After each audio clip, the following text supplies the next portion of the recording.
Good afternoon, everybody. I hope everybody is a bit relaxed and not too exhausted with too much of information overload. So I wouldn't take more than 5 or 10 minutes. The objective here is to just briefly introduce you to the changing landscape of retail, omni-channel retail. I'm sure you heard enough of that, but this is just a perspective as well. Also looking at how we see the whole the whole shopper journey and everything changing very dramatically as we move to the new level in terms of especially post-COVID, shoppers getting more and more engaged online with brands. There is a complete shift in terms of the not just the shopper is shopping the category, but shopper is also shopping across channels. So I'll just talk briefly on that. So I guess I think some of these numbers will be quite familiar to you guys. We look at the overall retail in India going for about $880 billion in 2020, expected to get to $1.3 trillion. I think on the right side, if you see the overall breakup, we are majority, we are a country of small shopkeepers, 12 to 18 million or 10 to 12 million mom and pop retail. So that accounts for about 75 to 80% of the overall retail today. And then you look at 5 or 6%, which is the e-commerce, and 12 to 15%, which is modern trade.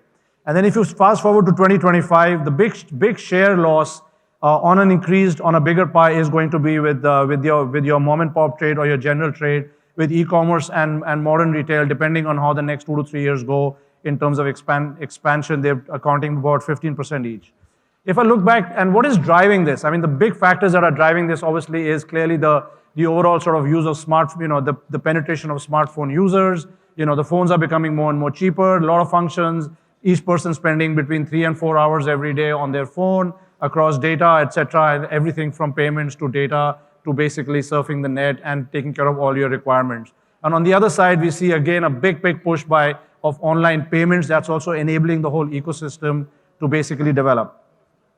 Moving forward to that, if you just look at the overall e-commerce story, and that's where the whole omni-channel comes out, you look at the numbers, going from about $84 billion in 2021, going up to expected to get up to about $200 billion, which is about 15% of that. Compare that to markets like China, US, where e-commerce is about 25 to 30% of overall retail. So there's a huge difference. There's lots of place to grow, especially in India. If I just look at social commerce in China, the expectation of social commerce in China by 2025 is $1.2 trillion, right? So we are not even scratching the surface here. So clearly lots of new initiatives, lots of what we are talking about in terms of the way the shopper journeys are changing and what's driving it are some of the factors here. And e-commerce, while it's still a small part of the overall business in India, continues to grab the biggest share of headlines. But still, there's tons of headroom to grow, and this is where the whole D2C model comes in. If you look at one of the big things we are changing, and if I look at the overall shopper journey today, the 5 W's and the H, the who, what, when, where, how, and why, the overall shops categories. If you look at that, clearly some of the things we are looking at is that from the retailer's point of view, they have to start looking at what is the shopper doing today, where are they shopping the category, how are they shopping the category, what are they doing when they enter the store, when they start the search from home. And then, the key factors that continue to influence the shopper behavior in store are your affordability, your assortment, availability, value, and innovation, right? Value is the affordability part. And if you look at that, a lot of this is rapidly changing because of changing purchasing power, pricing and discounts. Just one second.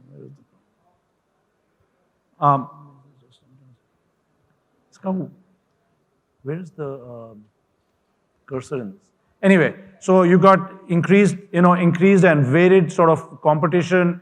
You've got change of consumption occasions and places. We are consuming products differently. On the move has been, for the last 1.5 years, has been at home. Also, when we move to the hybrid model, more and more shoppers are going to continue to shop a lot of product at home. So the on-the-go consumption is also going to change. You look at your own lifestyle, how much do you consume in your offices versus at home? Big change on that. So all of this is having a huge impact. And what we are seeing is that the linear shopper journey that we were used to, if you look at the shopper from the point of purchase trigger, you discover the product. You look at what is the drivers to store, how do you get to the store, you navigate your journey. Then in the store, you drive to the category. Again, this is all about category merchandising and planning. How well is it displayed in store? Drives you to the category. Once you're in the category, your driver to purchase, your interaction with the POS, your merchandiser, all of that stuff. Then you look at your actual purchase experience. Was it great? Did you enjoy the experience? Was it easy to find find the product, the price was right, the shopping assist, the shopper, the assistant in the store was communicative enough to support you. And then post that, your consumption experience at home, you buy the product, you get it at home, and then, it didn't work, it was sort of okay, so that sort of creates, that was the whole sort of shopper journey in the linear shopper journey. What we have today is a complete disruption of that linear journey, right? At each point of influence, you've got so many factors that are impacting your journey, right from your, inspiration, your trigger to purchase. You have whether it's billboards, family and friends, crowdsourced offerings, pop culture, so many factors which are influencing our buying decisions today. And that sort of runs through the entire part. When you browse and search, so many options there as well, so many areas to search, so much of peer-to-peer feedback coming through. Then you look at select and validate, again, tons of areas of influence. And all of this basically means that the entire sort of shopper journey is so disrupted today that you have to say, at which points in my shopper's journey am I connecting with them so that I'm influencing them at each point. You cannot just say that I connected with them at the inspiration point and then lose them along the journey, because at each point they have multiple factors and multiple elements influencing them. So you move to that, and today I think one of the things that some of the research we did a couple of years ago, and very, very important from our point of view is, so that from the shopper's point of view today, it's very important, and these percentages are the satisfaction level that shoppers indicate based on how brands react with them and behave with them and make an effort to know them. They know me and they remember me, to engage me. How much are we engaging with the shopper right through the journey, especially at the point of purchase and post-purchase? They hear me out. This whole point of B2C has changed to C2B, where consumer to brand, consumer to business. How much are we listening and how much are we adapting our offerings based on what they're saying? How much do they empower me and how much do they delight me? These are percentages in terms of customer satisfaction based on the numbers. And then sort of what we look at and this is the report we've recently launched, which is basically moving to a platform-based business model, what we call smart commerce. And we look at this whole space which talks about that basically, it's basically an end-to-end sort of transformation of organizations. And organizations today, a lot of the clients we are working with are on this journey where they're looking at, starting with the digital mindset, the organization and everybody from the senior to the middle management, all the way to, going down to the sort of lower management and people who are executing in the field need to have a digital mindset, be able to adapt to that. It's our jobs as leaders here, all of you sitting here, to make sure that we are spending time to change the digital mindset so that there's early adoption of technology, whether it's a handheld, whether it's an automation tool which is on their phone, whether it's an automation tool on their laptop, so that they are adopting that. The other part is that, there is a lot more today data, and I keep saying that, we keep talking about AI, which is, artificial intelligence, but BI, which is basic information, seems to be missing for most companies. Don't have to have, we are still not capturing enough data about our shoppers. If we capture it, we don't use it. Every retailer and brand we talk to, they will claim that we have, 4 million, 2 million, 500,000, shopper data. And when we ask them, what do you do with it? Have you tiered it? Are you using that data to engage with your shoppers? Are you having a meaningful discussion with them? Sort of tiering them so that a shopper who spends X amount of money with me, who's there frequently in my store, am I being able to bring him back for conversations frequently? Am I inviting him for my special launches? Am I creating a community of practitioners with them?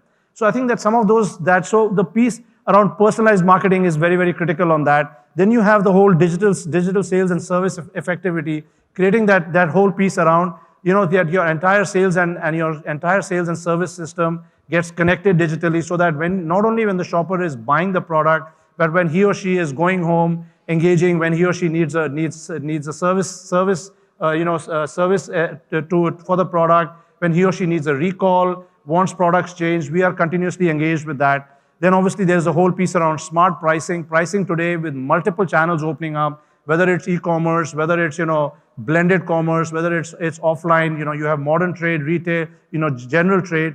Shopper today is not shopping in one channel all the time. When he or she gets up and she needs an immediate something for the house, she will call the local kirana, she will walk across to the neighborhood store. When he or she has more time, want to spend 2-3 hours, they drive in the car, park in the parking lot, then they'll have a sort of a tour. So those are your weekly or monthly missions. But your daily top-ups are being done in your neighborhood stores, on e-commerce platforms.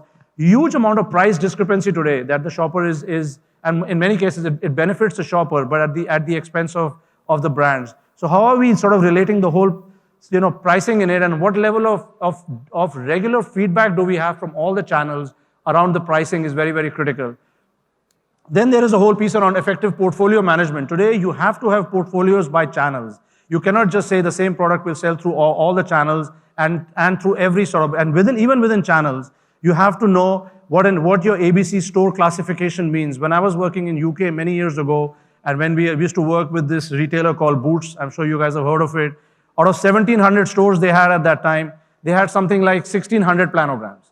I mean, they went down to every single district, small store, what is the shopper there buying, what do they like. So if you found a particular product or a particular shampoo, or whether it was a bread, or whether it was any other item, it really varied from street to street because they had drilled down the numbers and said, I need to, okay, this type of shopper which is in this locality shops this way. And you can go, literally, you can go between one store to the next, between two streets, and you will see sale signs in one and no sale signs in the other because they have mapped it down to that extent. So the whole piece around basically effective portfolio management and portfolio by store, by location is very, very critical. And I'm sure, at the next panel, you'll have a lot of great retailers here. And many of them are doing that today, whether it's Puma, whether it's Adidas, whether it's Spencer's. They're all spending a lot of time trying to understand what my portfolio strategy for each particular channel is. And then you have basically the new age fulfillment and logistics, which is also very, very critical today. How are you making sure that your product is getting to the store and as and when the shopper needs it? So if you go back to that chart I showed earlier, the 5 W's and how, who, what, when, where, and why, and then how do they shop the category. Very, very critical that your product is available at that point in that location as and when the shopper really needs it, when he or she needs it. So this is sort of the overall play we had. I've got another slide here. I'm happy to share this reports with people. You can download it as well. Some examples of where companies have used digital. Whether it's, you're looking at digital technology to personalize the products, looking at basically marketplaces which are sort of using AI to identify emotional motivations for consumers' behavior, looking at, some of the only grocery stores which are delivering in terms of, looking at pre-packs already ready. I'm sure you heard lots of those stories of Amazon shipping products to your home before you even need them. I think it's that level of engagement we need to be able to have, and that level of data capture we need to have to be able to enable a good D2C model. So, that's all I had. I think we're going to get into another session soon. But by all means, if there are any questions, happy to take those offline or later on. But thank you for your time. Really appreciate it.